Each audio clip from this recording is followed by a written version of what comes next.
여러분, 폰지 사기라고 들어보셨을 텐데 듣기 좋은 최고의 약속을 합니다. 원금을 보장해준다. 두 번째, 수익률도 보장해준다. 그것도 최고의 수익률을 보장한다. 이러는 거예요. 듣기는 좋은데 사기입니다. 모든 재물 관리에서 안정성, 수익률, 이게 가장 중요하거든요, 기초적으로. 근데 단지 안정성을 강조하면 수익률이 낮아집니다. 반대로 수익률을 강조하면 안정성이 약해져요. 이건 기본입니다. 쉽게 말해서 여러분이 5천만 원이 있다. 그러면 은행 정기 적금에 집어넣으면 원금은 보장이 돼요. 한 계좌당 5천만 원까지는 보장이 됩니다. 국가에서. 그 이상은 보장 안 해줍니다. 근데 단지 요즘에는 수익률이 작죠. 기껏해야 뭐 몇 프로밖에 안 되니까 높아봐야. 반대로 수익성이 높아 보이는 주식이라든가 요즘 젊은이들이 주로 관심을 갖는 코인이라든가 이런 걸 투자하면 잘 되기만 하면 수익률이 높습니다. 몇십 프로는 기본이고 몇 배씩 뜰 수도 있죠. 그런데 안정성이 약해요. 잘 안 될 수도 있습니다. 따라서 원금도 손실이 될 수 있고 잘못하면 거의 다 잃어버릴 수가 있어요. 그래서 선택을 잘해야 됩니다. 재정 관리할 때 안정성 중심이냐 수익률 중심이냐 그리고 제3의 선택인 중간적인 선택이냐 보통 이 셋 중에 하나를 선택하게 합니다. 자기 성향대로 하게 되는데 그런데 이런 어떤 것이라도 한 방에 날려버리고 모두의 마음을 끄는 게 있어요. 그게 폰지 사기예요. 사기. 안정성을 확실하게 보장한다고 얘기를 해요. 원금이 보장된다. 게다가 수익률도 보장된다. 최고의 수익률이 보장된다. 이게 사실이라면 당연히 최고입니다. 근데 이건 불가능해요.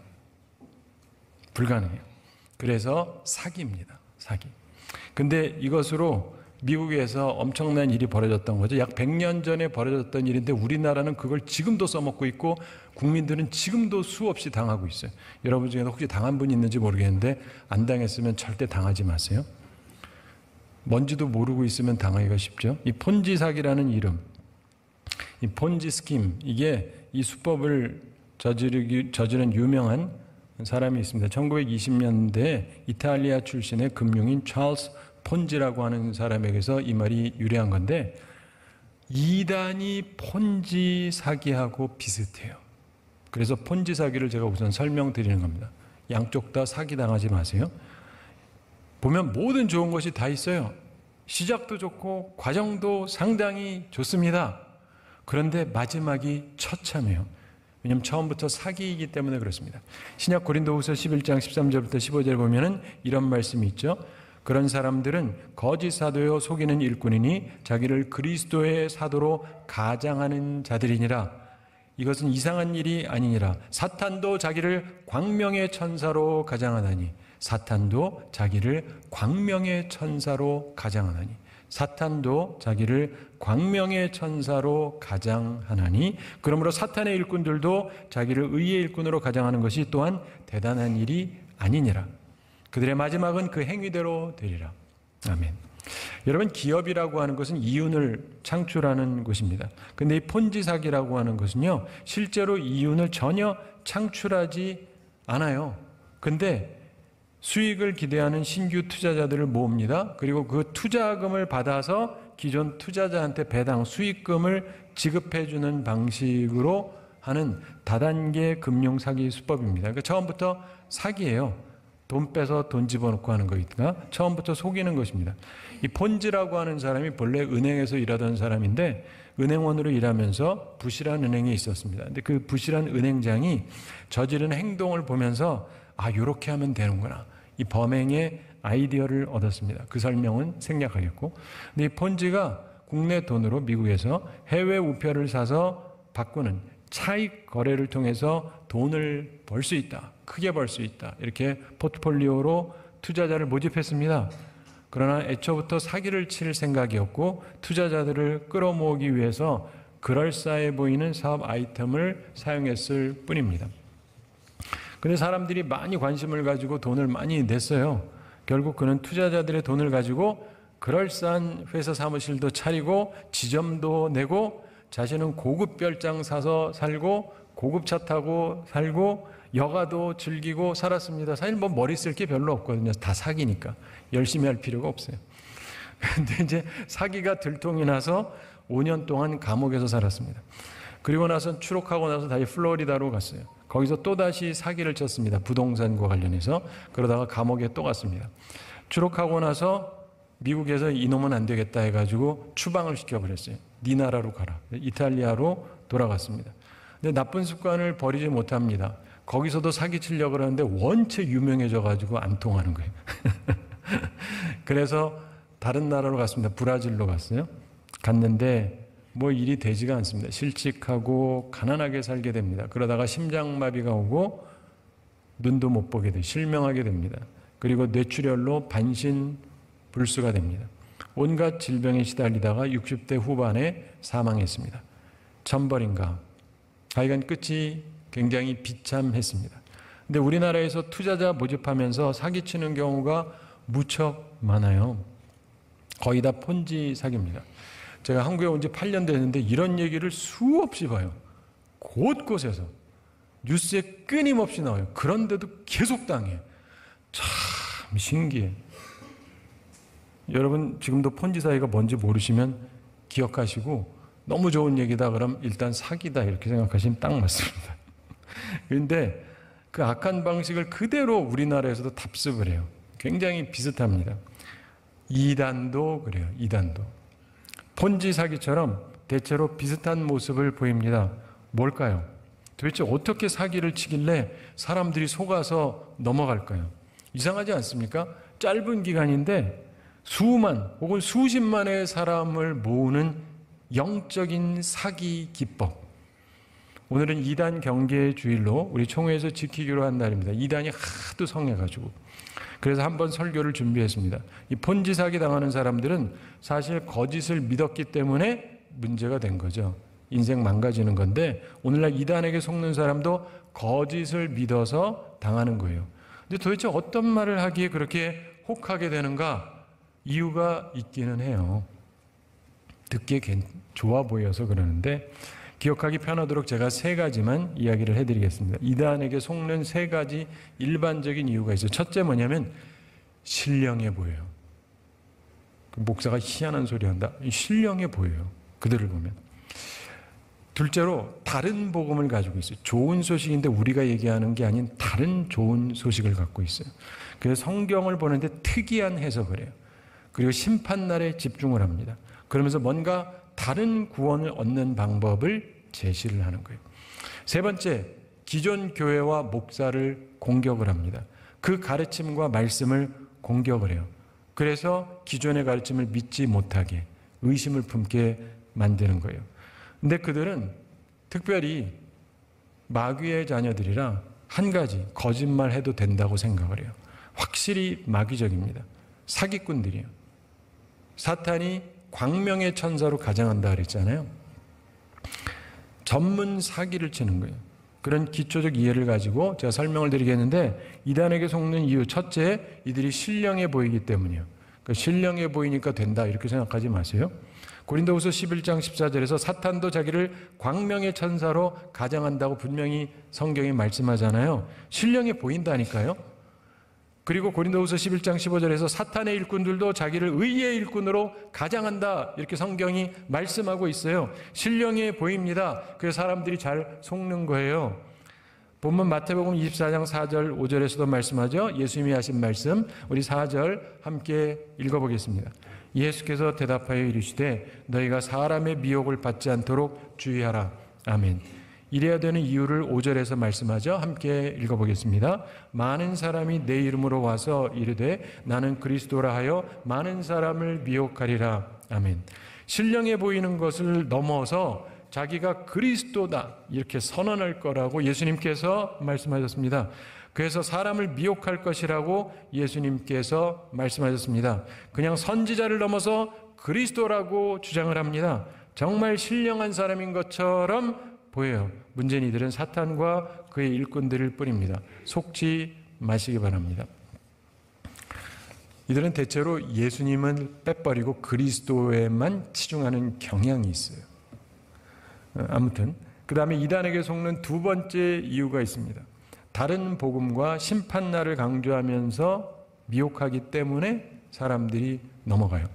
이 본래 이단이라는 말은 원어 헬라어로 하이레시스라고 하는 말입니다. 영어로 헤러시라고 얘기하는데 여러 가능성 중에 하나를 고르는 선택, 초이스 이런 뜻이에요.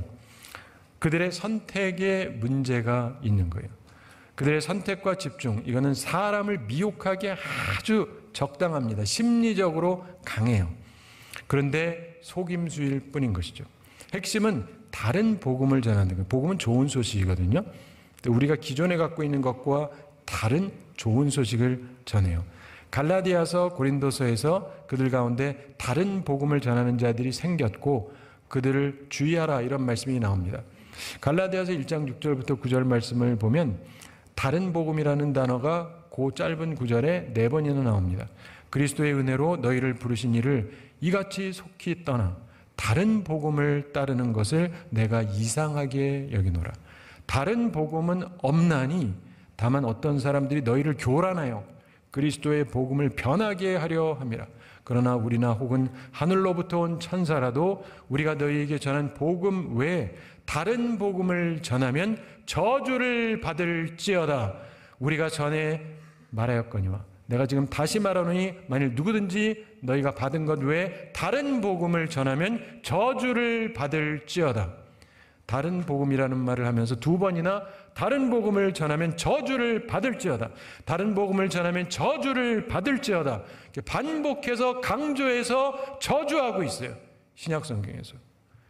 이미 초대교회 시절에 이단들, 즉 다른 복음, 즉 다른 좋은 소식을 전하는 자들이 있었다는 것입니다. 그리고 역사를 보면 많은 이단들이 사람들의 주의를 끌기 위해서 사용하는 게 있습니다. 바로 심판에 대한 거예요. 재림에 대한 것. 이게 사람의 심리적 관심을 끄는데 아주 좋기 때문입니다.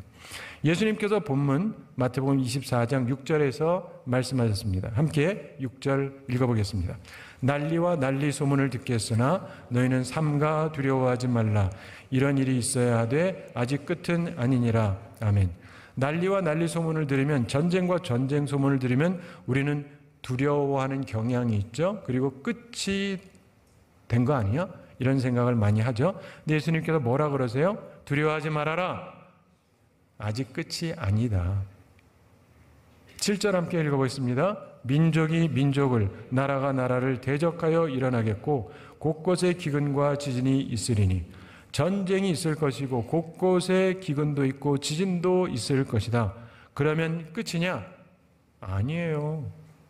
8절 함께 읽어보겠습니다. 이 모든 것은 재난의 시작이니라. 아멘. 시작에 불과한 거예요. 우리가 생각하기에 엄청난 거죠. 그러나 주님께서 말씀하십니다. 얘들아, 끝 아니야. 재난의 시작에 불과한 거야. 근데 그때 거짓 선지자가 많이 일어납니다. 11절 함께 읽어보겠습니다. 거짓 선지자가 많이 일어나 많은 사람을 미혹하겠으며. 자, 예수님께서 말씀하신 거예요. 참 선지자가 아닌 거짓 선지자가 일어납니다. 그것도 많이. 요즘도 그렇지 않습니까? 그리고 많은 사람을 미혹하겠으며 이렇게 말씀합니다. 실제로 예수님 예언 말씀 그대로 많은 이단이 일어납니다. 그리고 미혹되는 사람들이 의외로 많아요. 예수님 말씀 그대로입니다. 그들의 전형적인 레파토리는 일반적으로 동일합니다. 말세, 재림, 심판날. 그러면서 그 증거로 전쟁과 기근과 지진 이런 게 있다. 근데 예수님께서 말씀하셨죠? 그게 끝이 아니라고. 그래서 지금도 끝이 아닌 겁니다. 이해가 되세요? 그런가? 사람을 두렵게 만들고 나서 이들은 구원을 얻는 다른 복음을 전해요. 성경을 사용하지만 다른 해석을 해요. 그래서 다른 복음을 전합니다. 사람들이 두려워하도록 만들고 그 두려운 심판은 자기들에게 와야만 안전하다. 이렇게 가르치는 거예요. 사기죠. 돈 벌려면은 나한테 붙어야 된다. 이 폰지 사기처럼. 딱 폰지 사기랑 동일해요. 자기들에게만 원금 보장, 최대 이익 보장, 이렇게 해줄 수 있는 유일한 투자처다. 이렇게 사람들을 속이는 거예요. 근데 워낙 심리적으로 잘 엮어서 사람들이 잘 속습니다. 굉장히 많이. 여러분들은 속지 마시기 바랍니다. 세 번째로 이들은 기존 교회와 목사 그리고 가르친 말씀을 공격을 해요. 여기에 당하는 사람들이 의외로 많습니다. 요한 2서 보시면 1장 7절에서도 비슷한 말씀을 해요. 요한 2서 1장 7절 함께 읽어보겠습니다. 미혹하는 자가 세상에 많이 나왔나니 이는 예수 그리스도께서 육체로 오심을 부인하는 자라. 이런 자가 미혹하는 자요 적 그리스도니. 아멘. 그냥 보면은요 속을 것 같지 않거든요. 근데 왜 속을까요? 이들이 정통교회 그리고 목사의 가르침을 공격을 합니다. 예수 그리스도께서 성육신 하셨다. 이 기본적인 가르침을 공격해요. 그것만 공격하는 게 아니에요. 이게 대표적인 부분이죠. 그런데 정통교회와 목사의 가르침을 정면 공격을 하는데 그런데 이런 말에 누가 속을까? 근데 이게 좀 복잡 미묘한 거라서 간단하게만 설명을 드리면 이들이 이렇게 하는 방식이 사람들에게 심리적으로 영향을 끼쳐요. 예를 들어서 성육신의 실제를 부인하는 이단을 가현설주의자라고 얘기합니다. 이것도 수련회 가서 설명드리겠는데, 근데 사람들이 왜 미혹이 되느냐? 그 설명을 듣잖아요. 훨씬 영적으로 보여요. 설마? 아니, 진짜 훨씬 영적으로 들려요. 이들은 그리스도 중심의 설교를 해요. 성령 중심의 설교를 해요. 그러면서 주로 영적인 면만 강조합니다. 굉장히 더 신령해 보이는 거예요. 소위 더 높은 차원, 더 정결한 차원인 것처럼 보여요. 사탄이 뭐처럼 가장하듯이 광명의 천사. 천사인데 광명의 천사로 가장하듯이. 그런데 이런 공격을 통해서 정통교회 그리고 목사의 가르침, 말씀에 의문을 갖게 해요. 저 사람들은 조금 이렇게 문제가 있다. 에덴 동산에서 뱀이 하와의 마음에 하나님 말씀에 대한 의심을 심겨주었던 것처럼 그렇게 해요. 8절 함께 읽어보겠습니다. 너희는 스스로 삼가 우리가 일한 것을 잃지 말고 오직 온전한 상을 받으라. 아멘. 사랑하는 성도 여러분, 옆에도 이렇게 하는 자가 있다면 스스로 조심하셔야 돼요. 다 잃지 마세요. 미혹당하지 마시기 바랍니다. 자, 잠시 정리하겠습니다. 폰지 사기처럼 사탄이 광명의 천사로 사람을 속입니다. 근데 이단에게 속는 이유가 뭐냐? 속을만 하니까 속는다니까요. 첫째로 신령해 보여요. 신령해 보여요. 보통 목사랑 급이 달라 보여요. 그 중에서 최고치에 있는 사람은 자기가 그리스도다 이렇게까지 막 주장을 하니까 훨씬 더 신령해 보여요. 두 번째, 특이한 해석을 해요. 못 듣던 해석을 하는 거예요. 그것도 수련회에서 설명하겠는데 특이한 해석을 해요. 사실은 잘못된 거지만 그러면서 심판날에 집중을 합니다. 그러면서 다른 복음을 전해요. 이걸 들어야 된다. 세 번째로 기존 교회와 목사를 공격합니다. 그러면서 특별히 그 가르침에 대해서 말씀에 대해서 공격을 해요.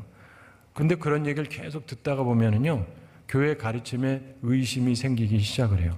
그리고 다른 복음을 추종하게 됩니다. 그리고 시작과 과정도 사실 좋아 보여요.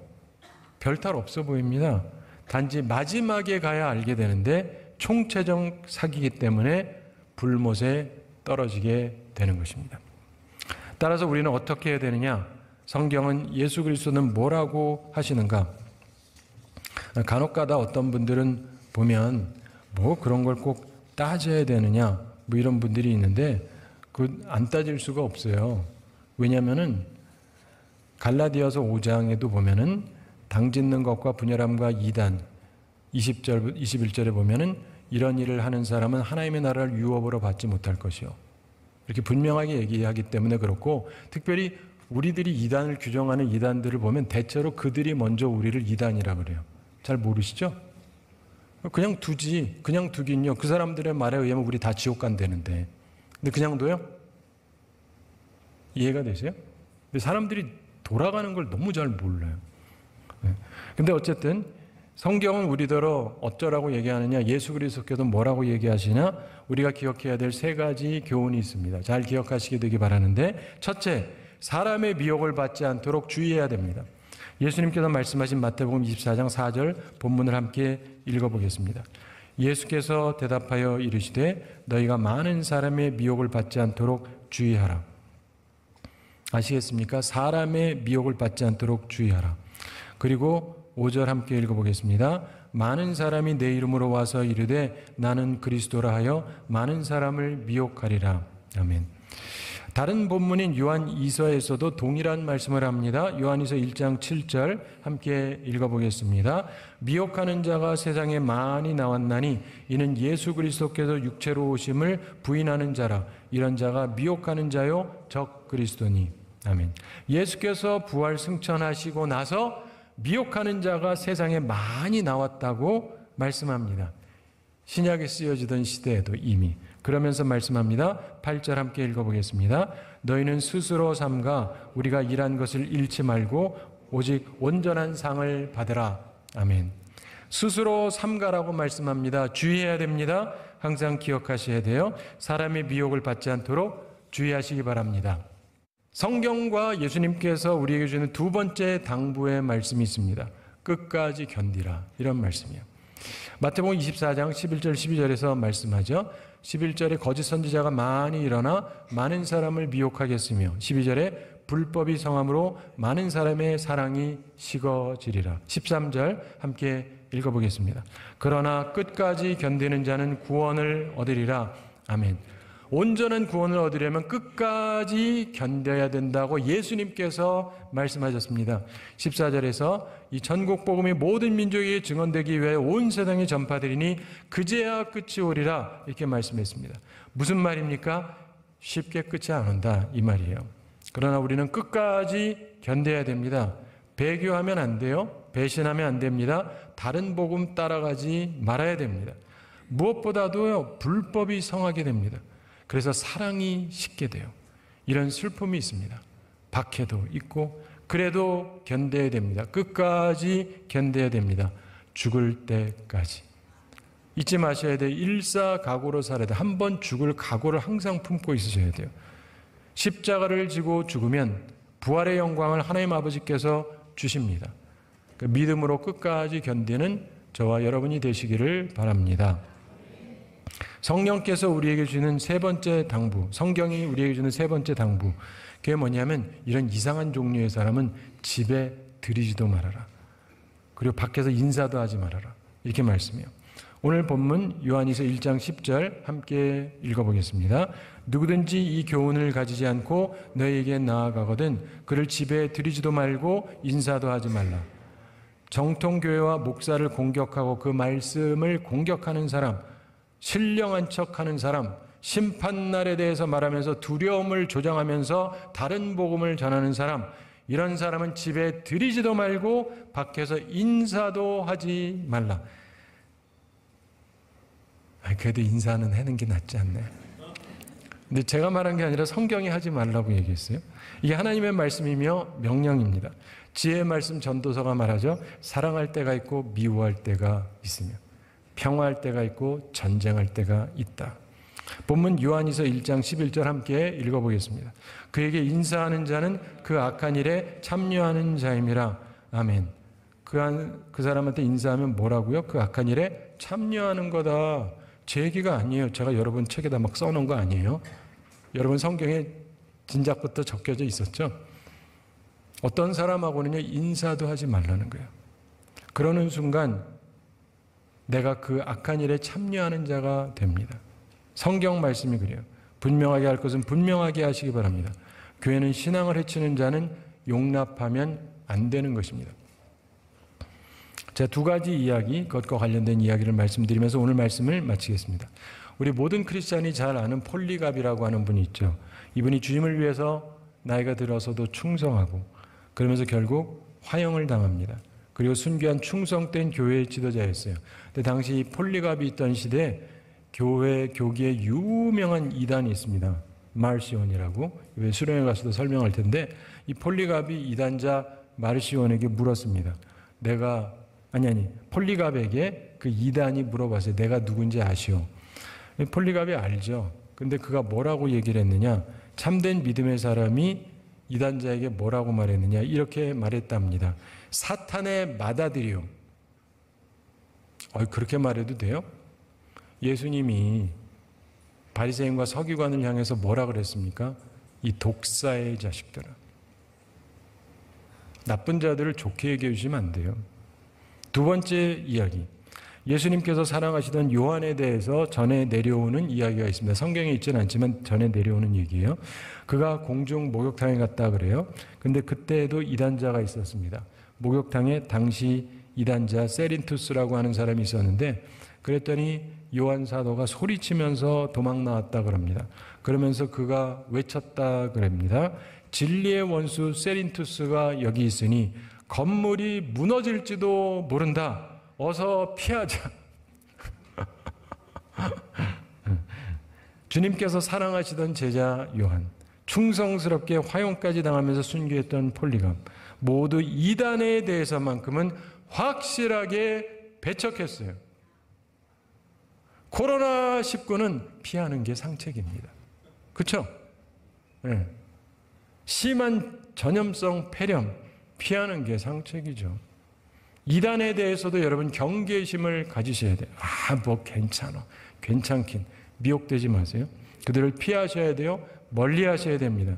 그래서 믿음을 지키고 참된 구원을 완성하는 온전한 주님의 사람들이 되기를 우리 주님의 이름으로 축원합니다.